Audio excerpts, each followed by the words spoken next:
¿Qué tal? Gracias por acompañarnos nuevamente. El 12 de octubre de 1492, Cristóbal Colón llegó a las Bahamas en lo que se considera el descubrimiento de América. Aunque ahora se sabe que mucho antes, en el siglo X, habían llegado a nuestro continente los vikingos, los chinos en el siglo XII y poco después también los cartagineses. En la víspera de la conmemoración de esa fecha nos encontramos con el doctor Miguel Ángel Cuenya, profesor investigador del Instituto de Ciencias Sociales y Humanidades de nuestra universidad, a quien saludo con gusto. Hola Mónica, muy buenas tardes. Acá estamos nuevamente para poder platicar un rato más dentro de la Universidad para el Adulto. Profesor, Cristóbal Colón se aventuró en una búsqueda de una nueva ruta comercial y diseñó un trayecto marítimo que le permitió realizar 4 viajes entre 2 continentes. Y quiero preguntarle, a más de 5 siglos de distancia, ¿cuál es la magnitud que reviste este hecho? Bueno, yo creo que lo que nosotros deberíamos empezar a reflexionar es que el viaje de Cristóbal Colón o la expedición, la exploración de Cristóbal Colón se engloba o se incorpora y forma parte de lo que se llama las exploraciones oceánicas, que desde el comienzo del siglo XV los portugueses habían comenzado a desarrollar. Primero empezaron con la toma de Ceuta y a partir de ahí comenzaron a bajar a lo largo de la costa africana. Fue un proceso largo, un proceso complejo, pero digamos, la propuesta de Colón de cruzar el Atlántico para la época no era descabellado, si bien es cierto que él tenía cálculos sobre las distancias desconocidas. En ese sentido, digamos, es cierto que con anterioridad habían llegado los cartagineses, los chinos y los mismos vikingos. Es más, los vikingos estuvieron asentados en territorio canadiense durante mucho tiempo, pero después en el siglo XIV se retiraron y nunca comprendieron que se habían asentado en un nuevo continente. Es decir, la importancia que tiene el viaje de Colón es justamente la enorme trascendencia que va a tener para los europeos reconocer de que entre Asia y Europa, a la mitad del océano, existía un enorme continente que de alguna manera va a ser pensado e ideado por los propios europeos como un espacio de Europa, es decir, América en esa perspectiva es un espacio no territorialmente, sino como continente inventado a su imagen y semejanza. Esa es la enorme trascendencia. No importa en última instancia la figura de Colón o la corona de Castilla por detrás, es Europa la que llega a las Bahamas, la que llega a América.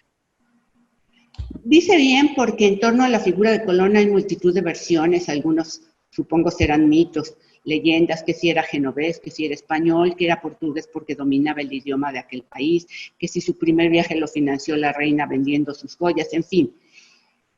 Pero lo cierto es que este viaje, el primero que realizó, significó el encuentro de 2 mundos. Y esto tiene mucha trascendencia. Dígame, ¿cómo podemos entender el sincretismo cultural a que dio paso este descubrimiento? Sí, bueno, es cierto. Vamos a empezar primero por lo de Colón. Colón es un hombre de su época.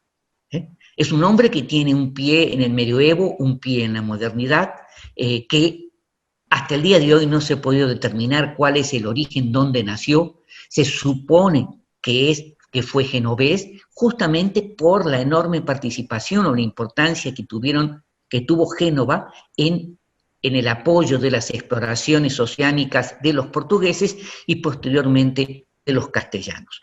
Colón, debemos decir, fue un eximio navegante que se formó justamente a la par con los portugueses. Él estuvo casado con la hija del gobernador de una de las islas Madeiras, de la isla de Porto Santo, y ahí vivió muchos años y acompañó a muchos de los navegantes portugueses. Ahora bien, en cuanto a la segunda parte de lo que tú estás preguntando, Mónica, en relación a la importancia, cómo debemos nosotros, yo no creo que el 12 de octubre sea una fecha para festejar o conmemorar, como dicen los españoles, ellos festejan el Día de la Hispanidad, me parece muy bien, ellos lo consideran como un hecho, un acontecimiento propio, y en América en los últimos tiempos, especialmente con motivo del 5º centenario, se comenzó a cuestionar y a reflexionar sobre estos acontecimientos. Yo creo que hoy nosotros nos encontramos con, digamos, que el 12 de octubre es una fecha para recordar un acontecimiento y un proceso histórico en el cual dos mundos, dos sociedades entran en contacto. Es decir, la sociedad amerindia, podríamos decir así, americana, originaria, y la sociedad europea. En ese sentido, yo creo que es un proceso sumamente importante, recordarlo, no conmemorarlo, porque conmemorarlo implica un festejo que yo creo que no es necesario en la medida en que el contacto entre el mundo europeo y el mundo americano significó la desaparición de casi el 90% de la población. Entonces, bueno, producto de las epidemias y otros factores que entraron en juego. Justamente como usted dice, doctor Cuenya, al parecer en estos momentos ya, digamos, denominado Día de la Raza, ya es un término que no genera muchos consensos, no solo en México, sino en muchos países de América. En España, como usted dice, se le llama el Día de la Hispanidad, en Estados Unidos incluso es Columbus Day, en Argentina se llama Día del Respeto a la Diversidad Cultural, en Chile se llama Día del Encuentro entre dos mundos, en fin. Pero será tiempo ya de replantear el significado de esta fecha, como usted menciona, y ubicarlo solo como un momento histórico importante. No, yo creo que hay que replantearlo. Hay que replantear, digamos, en su contexto.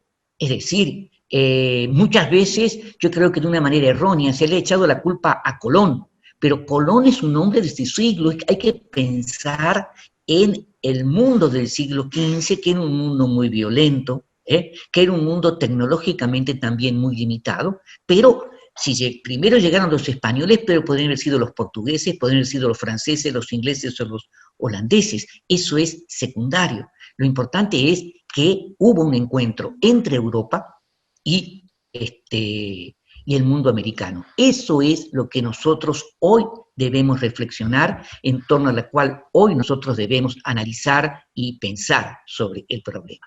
Y debemos, digamos, explicarle a la sociedad, explicarle en las escuelas a los niños lo que significó este acontecimiento de la llegada de los europeos a territorios americanos. Claro que en este contexto la figura de Colón sobresale porque de alguna manera estuvo al frente de este proceso.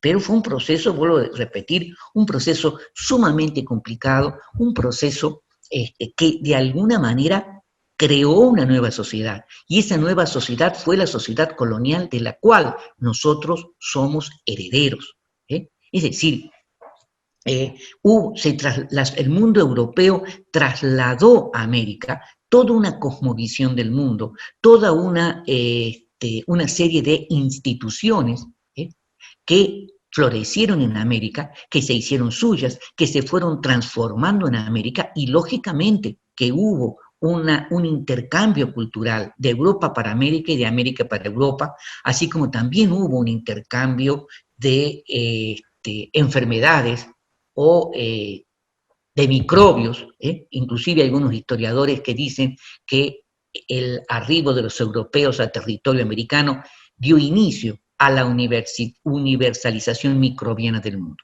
Se puede discutir, perfecto, pero yo creo que esos son elementos importantes que nosotros debemos tener presente. A partir de ahí viene el replanteamiento.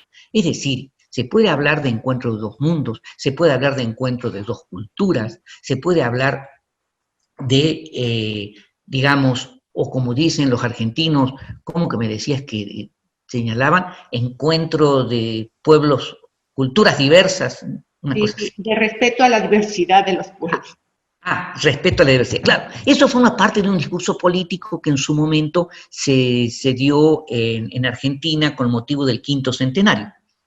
Pero bueno, está bien, yo no cuestiono eso. Lo que a mí me parece importante es explicar el significado verdaderamente del encuentro entre, por un lado, América y por otro lado, Europa. Porque la llegada de los vikingos en el siglo XII, la llegada de los cartagineses o de los chinos, digamos, se acaba de hacer, digamos, una imitación de la Kon-Tiki, hizo el viaje entre Perú y Oriente sin ningún tipo de problemas, es decir, demostrando todo este proceso, digamos, y esto se había hecho hace muchas décadas, muchos años del siglo XX. Entonces, en ese sentido, nosotros debemos replantearnos que fue con Europa básicamente más que con China. Entonces, ahí está la situación. Ahora, no es fácil, es un proceso que nosotros, digamos, que el gobierno, que la escuela, la educación, debe llevar adelante como parte, sobre todo, para formar a los niños, educarlos y darles una imagen de la nueva situación por la que se está viviendo. Justamente para evitar esta extrapolación de posiciones o la utilización política de un momento histórico, ahora que está científicamente probado, además de que no existen las razas y que todos los seres humanos pertenecemos a una sola especie, ¿sería conveniente llegar a algún consenso para utilizar un término que englobe, digamos, una nueva percepción o una percepción más acabada de lo que realmente fue ese encuentro entre dos continentes? Sí, yo creo que sí. Es decir, uno de los primeros problemas que tuvieron los castellanos en la época de Isabel la Católica era tratar de determinar qué eran los indígenas, es decir, si eran descendientes de Adán y Eva, de Noé o no, es decir, si formaban parte de del mismo origen, si tenían alma y por lo tanto, si habían sido creados a imagen y semejanza de Dios, debían ser evangelizados y no podían ser esclavizados. Esa fue la primera gran discusión que se va de alguna manera a resolver por un grupo de teólogos que, que hacia 1503 llegó a ese acuerdo. Pero esto no se resolvió hasta finales del siglo XVIII, cuando descubren el estrecho de Bering, de que por ahí pasaron, que era muy difícil racionalizar cómo tres continentes que rodeaban de alguna manera el Mediterráneo y que tenían por corazón, por eje a Jerusalén, y que estaban representados por el caballo, el camello y el elefante, los tres reyes magos, podemos decir así, de golpe América. Entonces, bueno, eso forma parte de lo que nosotros hoy debemos replantearnos. Y debemos replantearlo justamente la unión, el conjunto, no el choque de dos culturas, sino la integración de dos culturas. Dos culturas que quedaron integradas, que es cierto, la cosmovisión europea va a predominar, pero que hasta el día de hoy la cosmovisión americana, la cosmovisión indígena, todavía siguió existiendo y se sigue manteniendo, sobre todo en algunas zonas más aisladas, especialmente de la zona del Amazonas o del mundo andino, que están muy aislados en ese sentido. Pero, digamos, en realidad alrededor de eso es donde hoy, a partir del conocimiento que tenemos, podemos de alguna manera reflexionar y plantear este tipo de situaciones. Doctor Cuenya, como estudioso de la historia, ¿usted considera posible que todos estos replanteamientos que nos ha ofrecido sean efectivos en un mundo cada vez más convulso, cada vez más enfrentado, cada vez más dispar? Porque si bien la utilización de los términos con los que se denomina la celebración o el recuerdo, mejor dicho, de este día, van de un extremo a otro, desde el Día de la Hispanidad hasta el Día de los pueblos indígenas, porque hay países en que así lo denominan. ¿Será posible llegar, el hombre será capaz de llegar a algún consenso? Y no lo pregunto por el simple hecho de este día, sino porque esas discrepancias son en buena parte reflejo reflejo de la manera en que el ser humano suele afrontar sus diferencias. Yo creo que sí, yo creo que estamos en condiciones y en unas circunstancias en las cuales, digamos, el hombre, digamos, empiece a reflexionar desde una nueva perspectiva. Como tú señalabas, ya no hay razas. Es decir, digamos, no hay pueblos más inteligentes que otros, que unos nacieron para mandar y otros para obedecer. Hoy nosotros encontramos, por ejemplo, tanto en la India como en China, como en América, con pueblos originarios que están en condiciones de sacar el premio Nobel, que son verdaderamente brillantes, que son tan inteligentes unos como otros. Por lo tanto, este replanteamiento tiene que superar el problema del color de la piel. Yo creo que ese es el problema más fuerte que tiene la humanidad el día de hoy, que es el problema del racismo. Y que nosotros lo podemos ver cotidianamente en Estados Unidos, que lo podemos ver cotidianamente en la India, que podemos ver problemas, digamos, un racismo que está asociado, relacionado con creencias religiosas. Y eso es lo que hoy, de alguna manera, los grandes movimientos sociales que se están planteando tienden, lógicamente, o buscan superar. No es un problema fácil.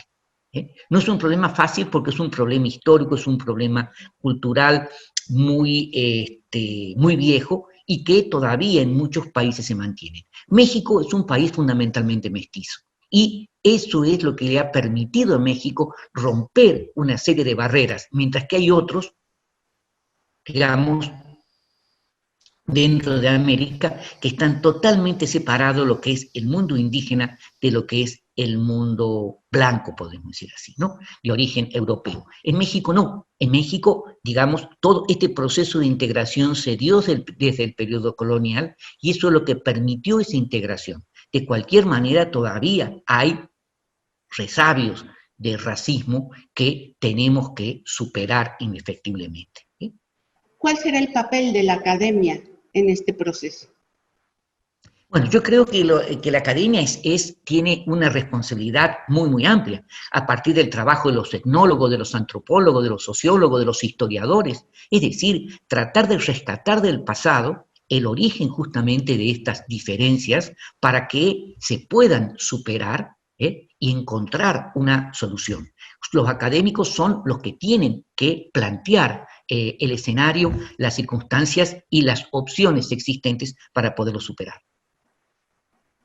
Doctor Miguel Ángel Cuenya Mateos, como siempre, es un gusto hablar con usted. No, muchísimas gracias, Mónica. Acá estamos para servirte. A todos ustedes nos veremos pronto. Déjanos tus comentarios y si te gustó, dale like.